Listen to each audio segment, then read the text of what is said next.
I'm thrilled to take this opportunity to chat with our special guest. We did meet him briefly earlier.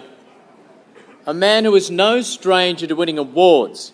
He has collected a slew of honours, many of them in and around informatics and genome technology. He was the 2010 Society for Paediatric Research Young Investigator Award, the 2008 American Medal of Informatics Association New Investigator Award, the 2007 Genome Technology Tomorrow's Principal Investigator, 2007 Society for Medical Decision Making Award for Outstanding Short Course, the 2006 Howard Hughes Medical Institute Early Career Award, the 2006 Pharmaceutical Research and Manufacturers of America Foundation Research Starter Grant in Informatics, and in 2002 they gave him the Clinical Chemistry Association of America's Outstanding Speaker Award. They were so impressed by him, they gave it to him again in 2003. He's currently the Chief of Division of Systems Medicine and Associate Professor of Paediatrics and, by courtesy, Computer Science at Stanford University and the Lucille Packard Children's Hospital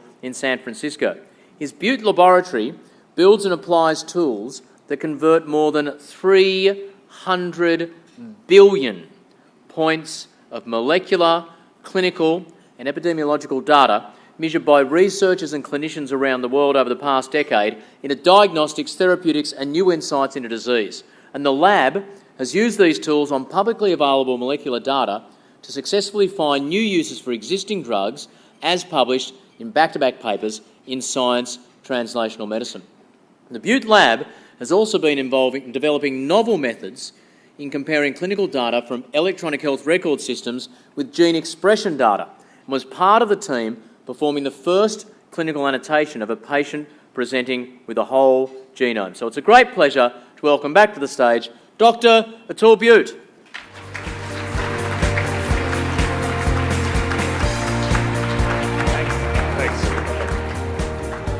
Thanks. It has been a wide and varied career, Atul. In a nutshell, explain what do you do today? Absolutely. So I got my start as a kid growing up in the computer revolution, to end up training in computer science, then medical school. And you've already heard this evening this term big data or big data.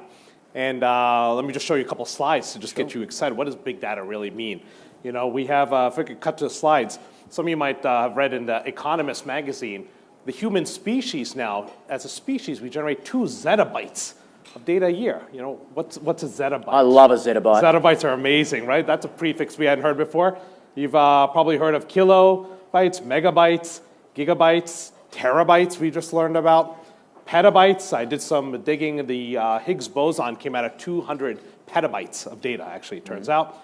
1,000 of those makes an exabyte, and 1,000 of those makes a zettabyte. And of course, we make 2 of these a year as a human species, and of course, next year we will have 4 of those, this exponential growth. I heard a stat the other day that there's currently as much data just flicked around on mobile phones as was the world's entire internet traffic in the year 2000. Things are just exploding. It's just exploding. I mean, so, you know, one of my favorite quotes is from this guy who, at Wired Magazine, Chris Anderson. Some of you saw the TEDmed talk. No, I quote this guy, that we have so much data, science itself is growing obsolete. You know, how can we say that about science? But science really started as this field where we used to generate hypotheses and then try to come up with data to answer those hypotheses. I think that's sort of reversed now, where we have so much data. The magic is figuring out what's the question we want to ask. When did it start? Because, I mean, you're young, but no offence, when you were a teenager falling in love with science at high school, informatics would not have existed.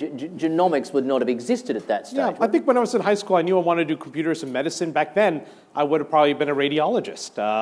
If you remember those issues of National Geographic where they showed pictures of MRIs and PET scans, that was the high data-driven field in medicine back then. I think today, with the Genome Project, with that revolution, I think we easily see it's at the molecular level now. But the computers back in our day in high school were like the Commodore 64. Of course, I had the Apple II Plus. Yeah, you played a game of Pong after you downloaded it off a cassette tape. It took 4 minutes to play to download the game. When did the big breakthroughs start happening in this field? I think first, obviously, we couldn't have been anywhere without personal computers. But I think it was also those early workstations that college students got exposed to. And then it's really the merging of those two kinds of technologies. We don't even have workstations anymore for computer scientists to learn from. They learn from the same computers we have at home that our high school and elementary school kids get exposed to. So it's really the revolution of just the power keeps growing. It's the Moore's law. And so the sort of work that you're doing now, what have been the big breakthroughs that have rocked your field in the last handful of years? Yeah, so one of the biggest breakthroughs really comes down to this. I brought my props with me. Some of you obviously know this is an example of a chip here, and I think they're going to zoom in if they can. I'll hold it still. And so this is just an example of what's called a gene expression microarray. So that little box in the middle there is about the size of my thumbnail. So here's my thumb for scale. And if we go to the slides here for a second, you can see what one of these looks like here. On the left, of course, you know, we in biology love to scale. So this is the 96-well version of that. So that is 96 of those chips. Right. Each chip, each one of those squares lets us measure every single gene in the genome, quantitate it, and does it for about a couple $100 each now. So with this device here, you could unravel the genome of 96 people. Absolutely. So people have been using this. Actually, this is already a decade old, almost 15 years old. And what's the real revolution is that, amazingly, we make scientists share this data on the internet. And you just have to think how amazingly cool that is. And so it's not just a few microarrays, it's not even just a few hundred. If you go to the databases, for example, one run by the National Center for Biotechnology Information, the NIH, or the one run by EBI or the EMBL, European organizations, we're just a few weeks away, literally a few weeks away, from having 1 million of these publicly available today. Publicly available. Now, how does that impact you, for example, the cancer field, right? So you see the windows up on the screen there, and you see you can go to these websites, even from your mobile phone, if you're curious right now, before dessert. You can, just download a quick bit of DNA. Download a little bit you could do a little research on the side there between drinks. But even a kid, I say this all the time, a high school kid today can go to this website, type in the box breast cancer there, and lo and behold, she's going to find just shy of 33,000 samples of breast cancer, about as easily as she could find a song on iTunes today. What an amazing world it is that kids can get to the same samples that we can as researchers. When you were first trying to convince people, researchers, to hand over their data, I would presume it was the sort of thing that researchers would have said, "You're kidding me, this is mine. Why would I give you what I've paid for, what I've sweated for to create?" How do you convince people to make that public? Yeah, luckily I don't have to do a lot of the convincing. I think a lot of the strong-arming comes from initially the journals that require those that submit data to actually put some of it out on the internet so that there's reproducibility in their research. Now the strong-arming comes from the funding agencies. So those forward-thinking funding agencies like Wellcome Trust, like the National Institutes of Health, NIH, they require us to share this kind of data if we're generating it. The public has funded it, and if there's more than one use of that particular microarray or piece of data, then that dollar goes further in some ways. And so within this field, what is the most sort of common data out there? Full genomes or highlighting it on specific cancers? Or actually, nowadays, I think we have the luxury of these types of measurements to just measure everything at the same time. So these types of arrays are actually old in some ways, but they let us measure every single gene in the genome, quantitative. This is probably the most commonly used type of tool. But we have newer tools that are coming in terms of gene sequencing and whole genome sequencing. The price curve on that, I'll show you in a moment. I think it's just unbelievable today. Because we heard the first time, was it Craig Venter sequenced his own DNA, cost $7 trillion. Yeah, it's about $3 billion, to give or take a few zeros here or there. $3 billion. The first genome project took 13 years and really cost the international community $3 billion. Absolutely, $3 billion for the genome project. We're getting a fair bit of change out of $3 billion these days. Well, I think so. Without a genome project, we wouldn't even have devices like this. We wouldn't even know what genes to put on these chips, right? And so having public efforts like that actually doesn't just spin out more research, it spins out more companies that generate more tools that then generate more research. And it's just that dollar just keeps moving. You did mention you've achieved the holy grail of intellectual academia in 2012. You have given a TED talk. Yeah, so I think for the young investigators in the audience, I just want to highlight the importance of communicating with the public about what we're doing. I think it could be through TED, it could be through tweets. It doesn't matter which way it is. I think the more people that know what we're doing with the research, I think the stronger our field will be. Did you notice the day after you'd done a TED Talk, did you become a bit of a sort of geek rock and roll star within your field? I think I'm getting there. It's hard to believe. Look, I have to say, I'm honored to even be at a function like this. I know the cancer researchers in the world that you could have invited. I still can't believe you invited me for this. But the special thing about what you're doing with that data and with that access, are we getting closer to understanding? Are we now going cancer by cancer, understanding individual structures? Are we drilling down? Yeah, so it's great. I mean, I think we have improved enormously where we've been with cancer. You know, I think some of you saw the TED Talk. If I come back to the slides for a second, you can, let me skip forward a little bit here. You know, the way we used to think about cancer is just unbelievably changed. I showed this snippet from the book, from the ICD system, International Classification of Diseases. We still use it. ICD-2. This is what cancer looked like in ICD-2. Yeah, we had cancer. How long ago is this? This is about exactly 100 years ago. Okay. Exactly 100 years ago. And even the code numbers are kind of similar to the way we had it. Cancer of the cheek and the stomach and intestines, and there's cancer of the skin. Of course, we didn't have basal cell and melanoma back then, right? And then, you know what? We're running out of numbers. Here's code 45 for all the rest of the cancers, including lung cancer and brain cancer weren't even worth distinguishing 100 years ago. Both were cancer, not otherwise specified. We've come a long way. We have drugs that target specific melanomas we just heard about, newer drugs that exactly to the gene sequence. But what I think where the next kind of challenge would be is we've been so good at reductionist and think of subtypes and subtypes. Another way to think about it is what other diseases out there are like the cancers.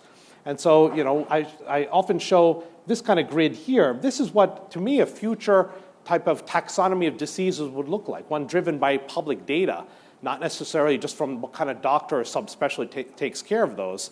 You can't read any of this, but I'm just showing in pink here now. This is where all the cancers fall out. And not all the cancers even look like each other. They don't have to. There are cancers that look more like other diseases, and maybe that can help us find drugs that help treat them. So the relevance might be some of those things in pink are closer to the things in black near them than the things in pink on the other side of the wheel. Exactly. And so some of these ideas come from the concept called drug repositioning. If we have drugs that are successful at treating other diseases, maybe they actually work in our field as well, in cancer and other fields. But we just need enough of a clue to figure that out. How do we stop being overcome by the phenomenal amount of data out there? And is there within that, is there good data and bad data? If so, how do we distinguish between just the tsunami of stuff? Yeah, I think the trick to tsunamis is to learn how to surf before one learns how to drown, right? Sure. And so we learn from surf instructors, and there's plenty out there. There are people who are trying to show what could be done. But I think the trick with the data is to figure out how the questions you're interested in can be already answered with the data already collected in some ways. Once you realize that the arrays that you're thinking about running have already been run 4 years ago, maybe you'd want to just download some of that data and just try to ask and answer that question first. And I think that's the easiest way to get started with some of this. Do you think it's one of those fields where 15 years from now we'll look back and laugh at what we thought was impressive today in terms of speed of doing genomes, in terms of data, in terms of what we knew, or have we already come a long way? I think we've come a long way. I think 15 years ago, think about that, right? That's like 1997, right? We didn't have Wi-Fi. We used modems. Remember those? I think we've come a long way. But I still have hopes for the next 15 years as well. I think if I had to put money down on a couple technologies, I'm going to pick 3 things that I think where I would put money down. The first, if we cut to the slides, my last set of slides here, the first is really on gene sequencing. I think everyone knows the excitement with high-throughput sequencing. You sequence these little snippets, and you use computers to put all the pieces together. We have companies, for example, in our area, as well as around the world, that are able to, or at least on track to sequencing whole genomes in 15 minutes. Now remember, 15 minutes. I said the first one took 13 years. We're coming down to 15 minutes. In fact, Discover magazine had this article called the Jiffy Lube of the genome. Now, if some of you have been in the United States and might have driven a car, know Jiffy Lube will change your oil in 30 minutes. At least they promise that. And we're talking about getting your genome done faster than Jiffy Lube and eventually cheaper than that. You look at the current pricing curve. If we were following Moore's law, which is what computers do, we'd be paying $5 million per genome. They can't even keep these graphs fast enough. We're down to about $1,000 or so per genome now. In fact, one of the CEOs of one of the companies that offers these services just recently remarked that he thinks by 2020 we should be able to reach $33 per genome. I'm willing to bet some of you might have paid more than that for parking at the hotel tonight. So I think you'll get a genome cheaper than the valet here. And that sort of cost and that sort of time frame, you could literally have your genome checked whilst you waited at the doctor before being seen. I think that is true. I think the genome, is going to just be, they don't like us to say this, but it will be a commodity service in some way. I think the DNA sequence will be there. I think one trick, though, is to figure out how much power does that genome sequence have. And so I think the second forecast I have for the future is really the importance of the environment. And the epidemiologists in the audience know that we've always known the environment is important in how we get disease, what we can do to prevent. In fact, the environment, I think, is the druggable arm of the genome. What can I do to my environment, my behavior, to compensate for the genes I have, the behaviors, and am I going to have that extra glass of wine with dessert or not? We'll have to see. I should ask my genome. But I think we know that pesticides and plastics play this role, but somehow this isn't as sexy as the genetic stuff I just mentioned. And why isn't that? And where are the chips for the environment like this? We need to build those. We need to get people inspired to come up with enviro chips and things like that. Okay, that's two technologies. What's your third? The third, I think, is bet on the young. I think we constantly underestimate what the young kids can do today. And so I want to end with this point here, too, that in my area in Silicon Valley, we are so used to kids starting companies, even billion-dollar companies, in dorm rooms, right? You have the Yahoo, Google, Microsoft started in a dorm room in some ways. You got Facebook, you got Google, I already mentioned. And so I just simply want to ask is, why can't we just get the kids to start the next Pfizer, Amgen, Merck in a dorm room today? Right? With the public big data I'm talking about, remember, a kid in a garage today has 1 million microarrays already through that phone line, through that internet connection. And it's 30,000 just breast cancer, pick whatever disease you want. I think kids today can really do this. In our area, we have these science museums. You have them here too.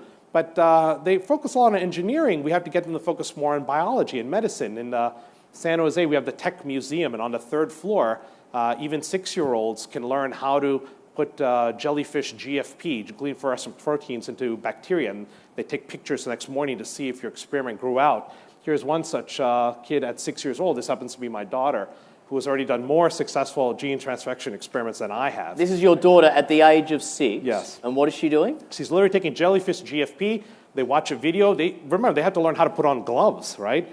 So the video shows how to do this and how to streak a plate. They light it up the next morning. You have to write your name. You have to learn how to write your name. Then you write your name on the dish. They light it up the next morning, so you don't even have to go back. They just take a digital picture of the plate to see if your bacteria grew out, and you just log on to the website to see if your experiment worked. How old is she now? She's 9.5. She's upstairs. She's obviously into science. Is she just upstairs sequencing a couple of genomes and? She's working on proteomics this week, but yeah, absolutely.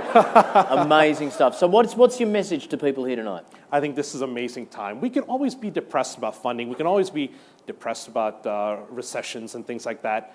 This is the most amazing time to be in the field of science. We ask scientists to give out this data. We have kids today who are just able to start huge companies that 1 billion people want to log into, like Facebook. Let's get them excited about this. This is the work that we really want them to focus on. Well, I think you've got us all very excited tonight. Please give him a big round of applause. Thank you very much for having me tonight. It's been a Atul real honor. Butte. Thank you. Lovely to meet you, Atul. Thank you. Thank you very much.